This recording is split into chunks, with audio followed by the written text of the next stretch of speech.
Olá, muito boa tarde. O Papa Francisco iniciou esta quarta-feira o Sínodo dos Bispos sobre os jovens em Roma.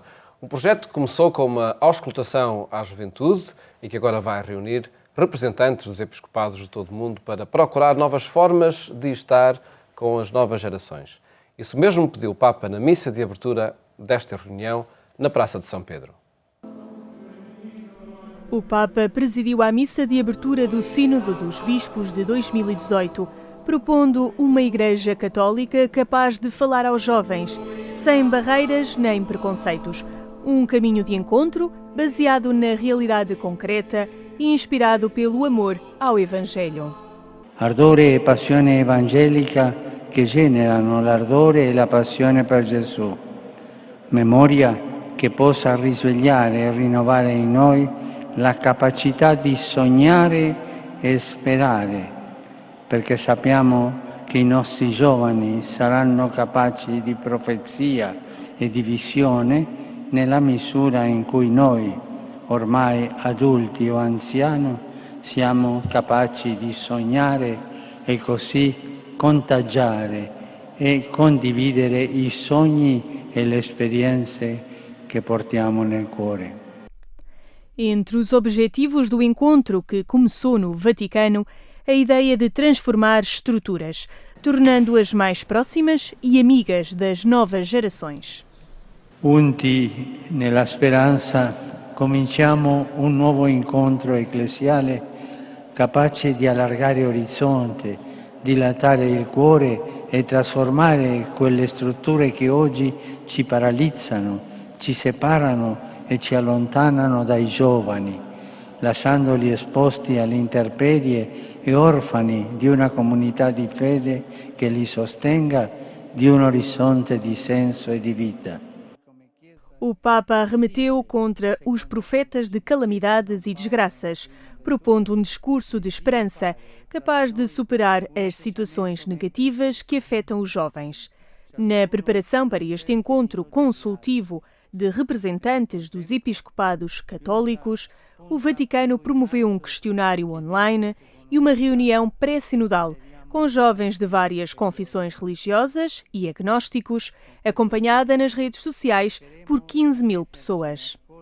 La speranza ci interpella, ci smuove e rompe il conformismo del sì è sempre fatto così e ci chiede di alzarci per guardare direttamente il volto dei giovani e le situazioni in cui si trovano.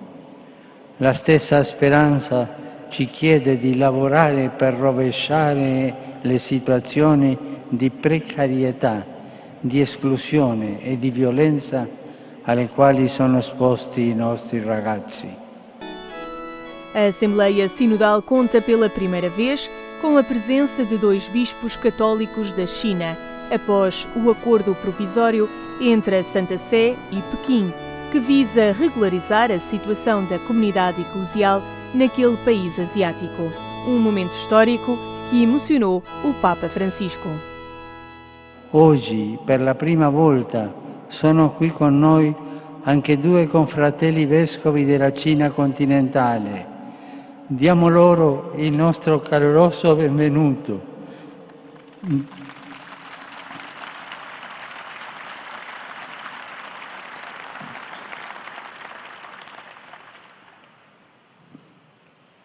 Dell'intero episcopato con il successore di Pietro è ancora più visibile grazie alla loro presenza.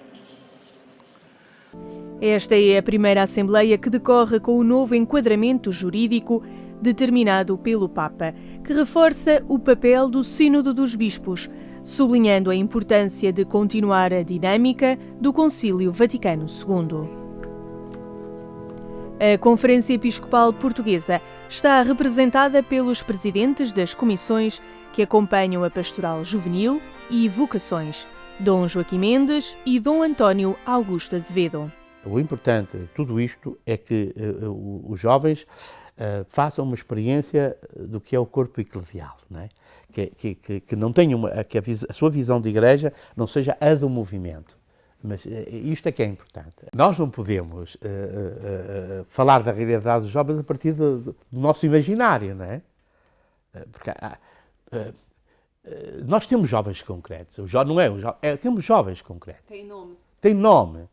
E tem contexto. A realidade que nós vivemos, e aqui, nomeadamente entre nós, exige de facto um olhar muito realista, certamente também com esperança, mas um olhar que nos permita depois tomar decisões que de facto sejam aquelas mais pertinentes e as decisões mais ajustadas e sobretudo uma aposta naquilo que de facto pode significar um renovar da pastoral vocacional. Este sínodo deu já um primeiro contributo na medida em que, por sugestão também dos jovens, nos obrigou a alargar um pouco a perspectiva da própria palavra vocação. Muitas vezes estávamos, e ainda estaremos, demasiado habituados a reduzir, a limitar a palavra vocação apenas a um tipo de vocação. Uma mudança que surge no decorrer do percurso sinodal e que pode atingir os vários setores da pastoral juvenil e vocacional. Se nesta pode estar em causa o conceito de vocação, no trabalho com os jovens pensa-se em projetos que possam reunir toda a juventude. Nós estamos a programar, se Deus Nosso Senhor quiser, para fevereiro, uma grande Assembleia de Jovens, não é? Para olhar o sínodo, será possivelmente em 23 de fevereiro, está-se aí a pensar, não é? Para dar tempo também a preparar as coisas e queremos que esta Assembleia ajude os jovens a ter esta experiência de igreja e a descobrir o seu papel nesta igreja. O sínodo vai provocar-nos, à igreja por um lado e à igreja portuguesa, espero eu também, a repensar, renovar estruturas, não é? Nomeadamente da pastoral vocacional, que certamente é necessária para que esta questão, de facto, esta temática tão importante tenha melhores respostas. A 15ª Assembleia Geral Ordinária do Sínodo dos Bispos, com o tema Os Jovens, a Fé e o Discernimento Vocacional, decorre até o dia 28 de outubro, por decisão do Papa Francisco.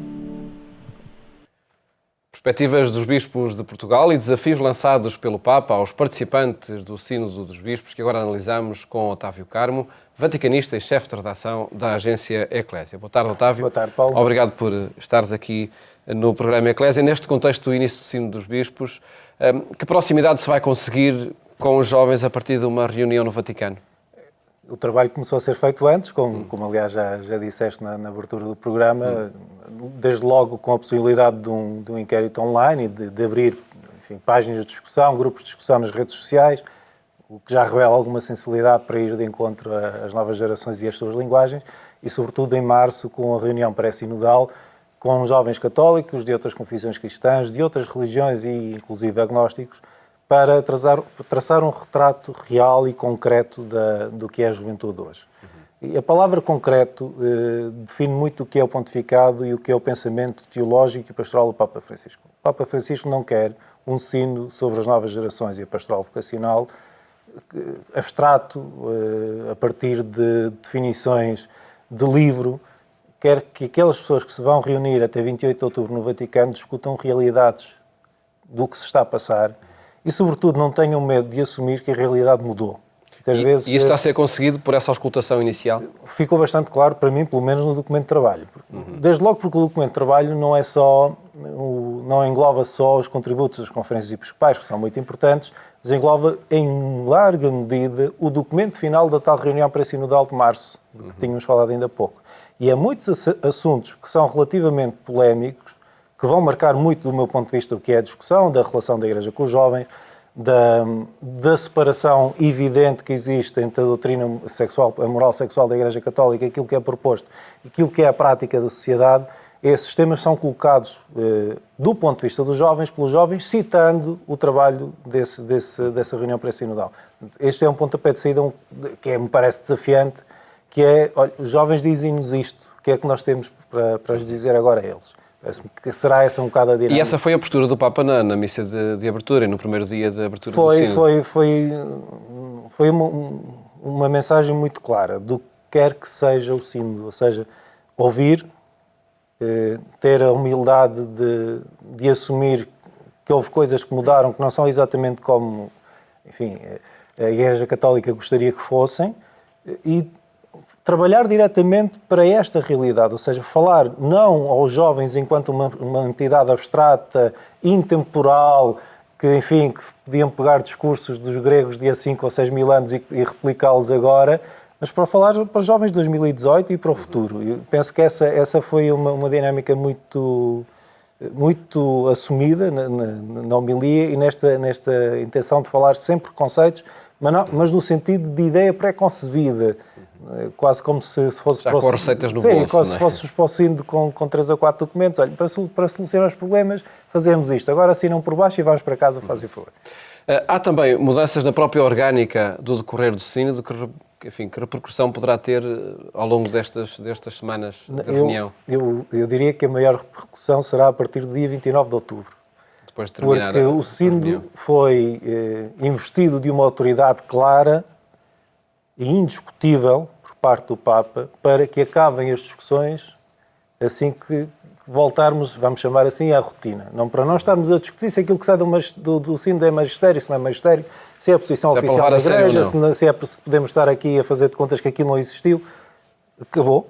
Isso estava no Código de Direito Canónico, aliás, que o Sínodo tem um poder ordinário se lhe for atribuído pelo Papa, mas até hoje nunca tinha sido reforçado. O Papa Francisco deixa claro que aquilo que sai do Sínodo é magistério da Igreja Católica, portanto será para assumir, parece-me que essa é que é a grande dinâmica, porque além da Assembleia ser uma Assembleia consultiva, passa a ter também, vamos chamar assim, um poder deliberativo que depois é alastrado às várias as dioceses católicas. Terão sido as ambiguidades que ficaram do fim do Sínodo da Família a levar a esta alteração? Eu julgo que teve também esse impacto. E aquilo que se adivinha, para sermos muito, muito diretos, que se adivinha que vai ser a discussão posterior ao Sínodo, sobretudo da parte da realidade juvenil, porque vai tocar em matérias que são delicadas para a vida da Igreja Católica, no relacionamento com o que é o mundo contemporâneo, e que eventualmente irão trazer novamente ao de cima algumas resistências ao pontificado do Papa Francisco que se têm mostrado mais virulentas nos últimos tempos. Muitas dessas resistências acontecem por causa dos casos dramáticos de abusos sexuais. Pode ser essa mancha na história a manchar também este Sínodo? Penso que tem de ser assumido como um ponto de superação. O Papa Francisco já o disse, por exemplo, na viagem de regresso aos países bálticos. É normal que os jovens estejam indignados. Eles têm o direito de estar indignados, isso vem no documento de trabalho também. Aquilo que se exige é que nós demos uma resposta a essa indignação, ou seja, não ficar a lamentar. Também foi dito de certa maneira hoje também na homilia, ou seja, não ficar só a olhar para os erros, mas que a resposta seja de tal ordem, superando os problemas, os económicos, outras situações de dificuldade que existam no seio da Igreja Católica, que a resposta seja de tal ordem que os jovens possam confiar novamente na instituição e vê-la como uma instituição de referência para a sua vida. Uma última referência à participação de Portugal, aos 2 bispos de Portugal. O que é que se pode esperar na Igreja Católica em Portugal de renovação das estruturas, como, por exemplo, são pedidas pelo responsável da pastoral vocacional? Eu penso que a primeira parte é uma dinâmica que já se começa a ver de não seccionar. Ou seja, o trabalho com os jovens não pode ser partido. Vamos trabalhar com os jovens que estão no grupo de jovens de uma maneira, aqueles que querem ser padres ou religiosas vamos trabalhar de outra maneira, aqueles que se querem casar estamos a partir a pastoral juvenil aos bocados, a estilhaçá-la, e aquilo que me parece que vai chegar muito do Sínodo dos Bispos é ter uma dinâmica de conjunto em que aquilo que é sublinhado, sobretudo, é o trabalho com os jovens a partir do sentido da vida e apresentar a vocação não como uma espécie de carreira profissional, mas como um sentido. Isso fala diretamente a muitas pessoas, certamente. Esperemos que os trabalhos ao longo destas semanas assim o mostrem. Otávio, muito obrigado por estares aqui no programa Eclésia a comentar este início do Sínodo dos Bispos, aquilo que for acontecendo, vamos dando conta no portal da agência Eclésia.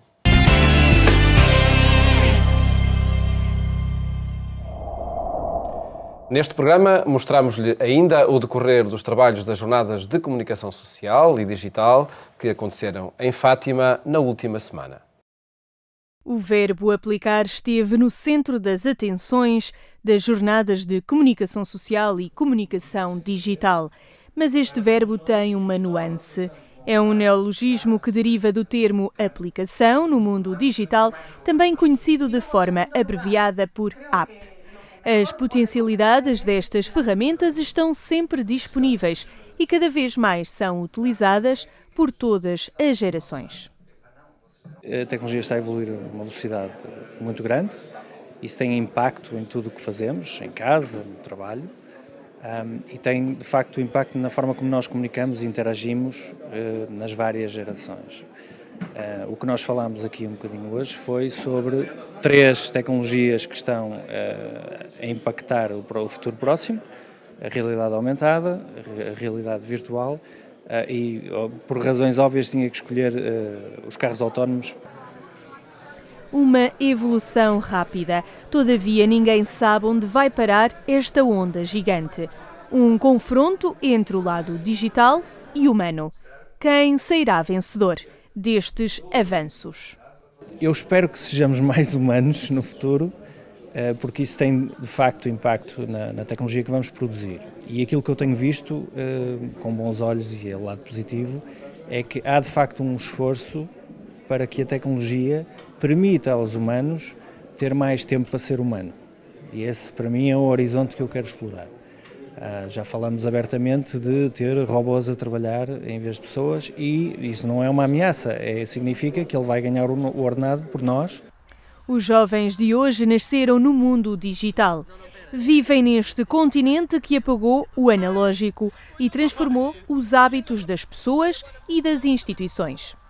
Procuramos, sobretudo, apresentar a nossa mensagem, os nossos recursos e manter o nível de conversação direta, de interação sobre os nossos materiais, sobretudo com os animadores que trabalham diretamente com o público juvenil.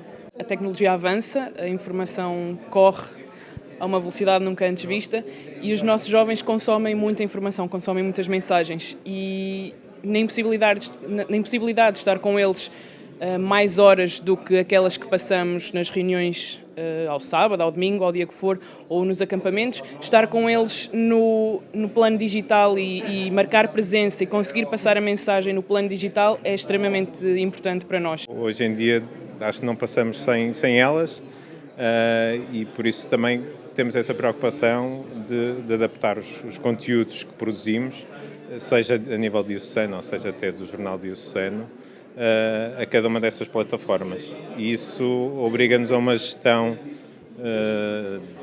de imagem e de informação muito cuidada para cada uma das plataformas. É importante que uma pessoa primeiro consiga dominar os meios e é também importante que a Igreja reconheça que é prioritário apostar também na formação dos operadores que trabalham nestas plataformas, na sua formação, na capacidade de comunicar usando estas ferramentas e de diferenciar a linguagem aos diferentes meios que estão ao nosso alcance. Nós o melhor já temos, que é uma mensagem de qualidade e de grande valor para ser partilhada. As plataformas digitais estão à distância de um clique. Todavia, os conceitos de eficácia e ética deviam entrar no código do utilizador. Se a internet aproxima as pessoas, a ética deve estar presente nos conteúdos divulgados. Nós queremos que a nossa comunicação seja eficaz, queremos transmitir a nossa mensagem, queremos ser compreendidos, mas temos que o fazer tendo sempre presente uma conduta ética, respeitando sempre o nosso público. Eu destacaria a questão da privacidade, que é uma questão que está na ordem do dia. Por um lado, queremos conhecer o nosso público melhor para podermos ser mais eficazes, mas temos que o fazer sempre respeitando a sua privacidade. Hoje, a eficácia é algo de fundamental em toda a tarefa e em todos os projetos que a gente possa fazer e a Igreja não pode ficar fora dessa eficácia. Claro que tem que ser uma eficácia que introduz a ética e que introduz um sentido de personalismo dentro do que a Igreja entende a partir do Evangelho, é assim que ela entende o ser humano e, portanto, é nesse sentido, os parâmetros pelos quais tem que atuar é nesse sentido, porque pode haver uma eficácia que não está nos parâmetros da própria Igreja e hoje sabemos que há determinados modelos de eficácia que nós diríamos em linguagem popular, o vale tudo e a Igreja não pode entrar por aí. A Igreja Católica também comunica e também tem públicos-alvo e tem vários stakeholders, e eu penso que nos últimos anos tem feito um caminho muito interessante também de utilizar várias ferramentas de comunicação e de marketing que vêm das empresas, do mundo profissional. Têm diversas aplicações, são muito dinâmicos em muitas áreas. Um novo mundo, uma nova forma de comunicar. Bem utilizadas, estas ferramentas digitais podem promover os valores e transmitir novos conhecimentos aos utilizadores. La primera clave para hacer una buena aplicación religiosa es entender cuál es la propuesta única de valor que va a tener esta aplicación, cuál es ese servicio único que va a ofrecerle al público y a los usuarios. Hay que tratar de que las aplicaciones tengan una sola función y no que sean un compendio de muchas cosas. Las redes sociales no son una moda, han supuesto una transformación de la persona humana, han supuesto una transformación en el modo de comunicarnos, en el modo de relacionarnos, en el modo de comprar, en el modo de conducir, y todo eso afecta a cómo las personas estamos proveyéndonos de los valores, cómo las personas conseguimos conectar con unos valores. O ambiente digital trouxe novas realidades ao mundo contemporâneo. Num contexto crítico e exigente como o dos jovens de hoje, as aplicações, também chamadas apps, podem desempenhar um papel decisivo.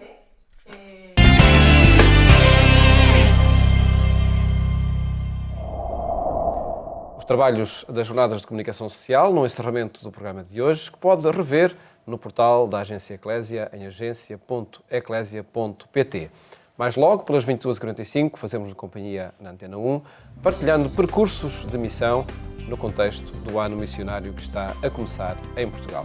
Votos de boa tarde, até amanhã, se Deus quiser.